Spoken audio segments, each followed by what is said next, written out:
E nessa quarta-feira, quem participa do quadro Ministério Público ao seu alcance é a promotora Valesca Flores Agostini. Ela é a terceira promotora de Justiça Criminal aqui de Santa Maria. Boa tarde, promotora. Bem-vinda mais uma vez. Boa tarde, Rodrigo. Hoje nós temos dois assuntos importantes para tratarmos aqui neste quadro, né? Vamos começar, então, pelos crimes cometidos ao patrimônio público.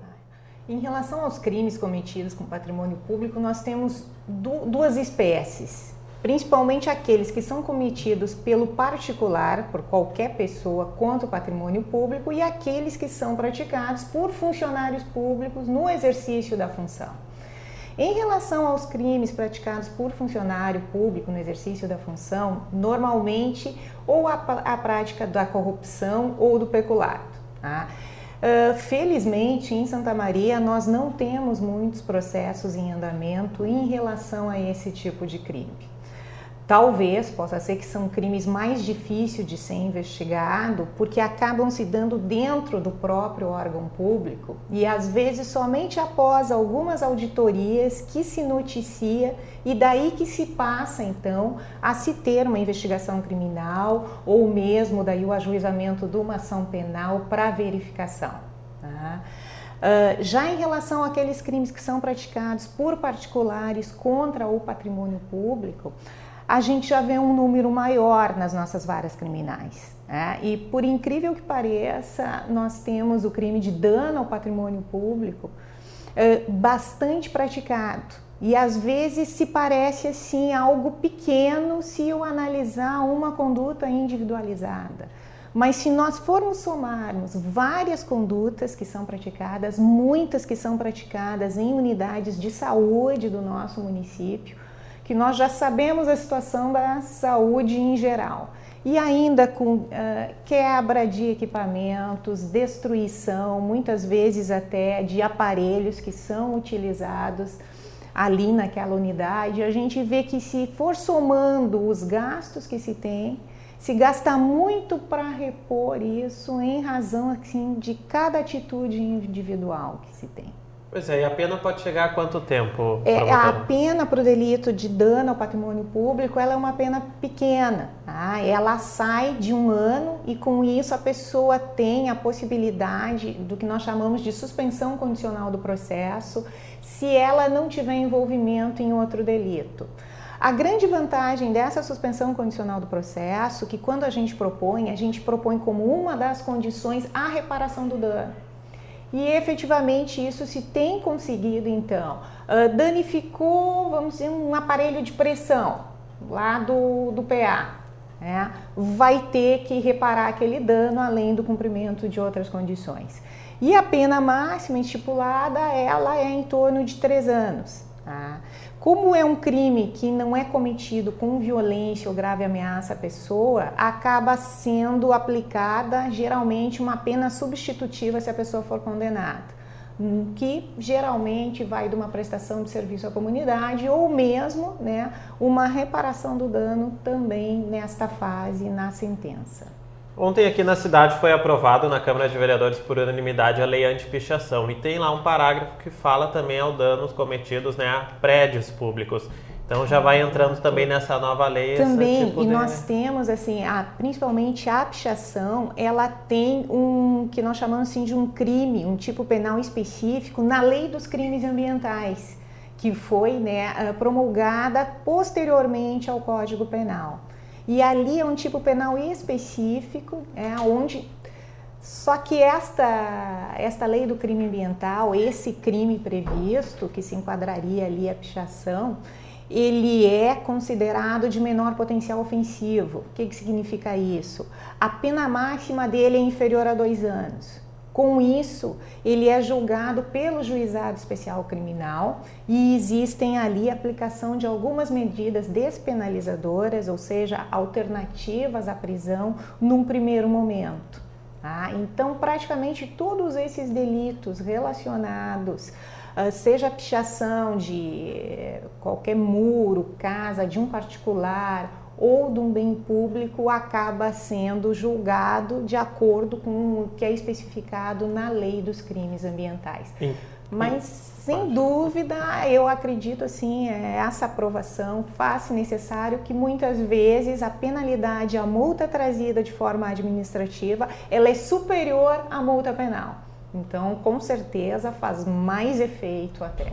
Em caso de menores de idade, quem responde são os responsáveis. E isso, por uma ação civil, daí, através, vão ter que responder porque são responsáveis ali até. E o menor de idade, se for entre 12 anos e ainda 18 incompletos, ou seja, o adolescente, como é chamado, ele responde também pelo ato infracional. Ele vai receber no Juizado da Infância e Juventude uma medida socioeducativa. Uma medida que pode variar desde uma advertência da reparação do dano, que é a medida mais aplicada nesses casos, né, ao mesmo uma prestação de serviço à comunidade, podendo até haver, no caso de reiteração de uma infração, uma medida socioeducativa mais grave. Ainda falando em menores de idade, ontem a Câmara dos Deputados aprovou a não redução da maioridade penal. O que a senhora tem a falar sobre este assunto, Sem dúvida. Eu, particularmente, e muita gente no Ministério Público entende realmente que essa redução proposta, ela não alcançaria o objetivo que, vamos dizer, que a população pensa que teria. Primeiro, eu acredito que a forma como ela foi elaborada, somente para alguns crimes graves, ela é muito controversa. Porque se um adolescente, no caso, se fosse aprovada, cometesse, vamos dizer assim, um crime de homicídio que era previsto, e um outro crime, vamos dizer um crime de furto que não era previsto, ele teria que responder como, que a gente chama de imputável, como maior de 18 anos pelo homicídio, e pelo outro ele não teria essa capacidade. Então eu analisaria o fato e não a capacidade em si do adolescente. Então me parece que ou ele é capaz para todo e qualquer fato, ou ele é irresponsável para todo e qualquer fato, né? Mas o que a gente vê no dia a dia? Se vê que realmente assim, o Estatuto da Criança e do Adolescente, que prevê a medida de internação, que é uma medida de privação de liberdade, ela hoje como está, ela tem que ser modificada, porque o prazo máximo dessa internação é de 3 anos. E é um período, às vezes, pequeno, dependendo do tipo de crime que for praticado, crimes hediondos, crimes de maior gravidade. O que há muito tempo se tenta é uma reforma do Estatuto da Criança e do Adolescente, que é uma lei ordinária muito mais simples de ser reformada do que uma modificação, né, num artigo da Constituição. O que se propõe? Se propõe o aumento dessas medidas socioeducativas, principalmente de internação, para determinados crimes que são praticados. E até mesmo se dividindo por faixas de idade, 12 a 14, 14 a 16, 16 a 18. Há necessidade dessa mudança, sem dúvida. A população tem toda a razão ao reclamar que acha muito fácil para um adolescente cometer um crime grave e que a responsabilização dele é muito pequena. Agora, por outro lado, simplesmente tu reduzir para 16 anos... e tu colocar num sistema prisional hoje nosso, que é um sistema que nós vemos assim falido. Mal suporta os maiores de idade. Já não tem espaço suficiente para os maiores de 18 anos de idade. E tu misturar aquele adolescente que muitas vezes tu tem ainda alguma capacidade de recuperação com outros maiores, seria também muito perigoso. E acho que não seria producente. E o que a gente vê com números e questões técnicas? Nós temos, vamos dizer, a reincidência dos que foram internados no CAS, dos menores de 18 anos, é muito inferior ao percentual de reincidência dos que já cumpriram pena a partir dos 18 anos de idade no nosso sistema penitenciário. Então, isso é uma coisa a ser pensada. O número de crimes graves que são praticados por menores de 18 anos também é um número muitíssimo inferior ao número praticado por maiores de 18 anos.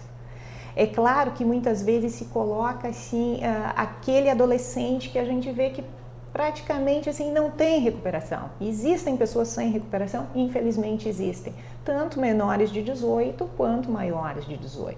Né? Aquela pessoa que se trata na linguagem popular de um psicopata, essa infelizmente nós não vamos ter solução e o sistema vai ter que, né, dar uma resposta para a nossa sociedade. Mas o percentual de pessoas ainda, vamos dizer, em recuperação de adolescentes é muito superior ao percentual relacionado aos adultos. Já foi comprovado também que nos poucos países que foi aprovada a redução da maioridade penal, a violência não diminuiu. A alternativa mesmo é investir em políticas públicas, né, para tratar essas pessoas. Sem dúvida, né? Tu precisa de política pública e tu precisa principalmente do adolescente infrator ali de trabalhar ele dentro da instituição. Mas seja em estudo, seja em oficinas de trabalho, fazendo capacitação, mas onde tu ainda consegue um atendimento mais individualizado que tu não tem depois para quem comete, né, o crime a partir dos 18 anos de idade. Bom, promotora, gostaria de agradecer a senhora por participar do quadro Ministério Público ao seu alcance dessa quarta-feira, tratando aí de assuntos bastante importantes e que estão, né, bem atualizados, sendo discutidos também na mídia e entre a população. Sem dúvida, eu agradeço e acho ao menos importante quando se vem, embora não se concorde com as medidas, é gerar essa discussão para se tentar buscar sempre uma melhoria.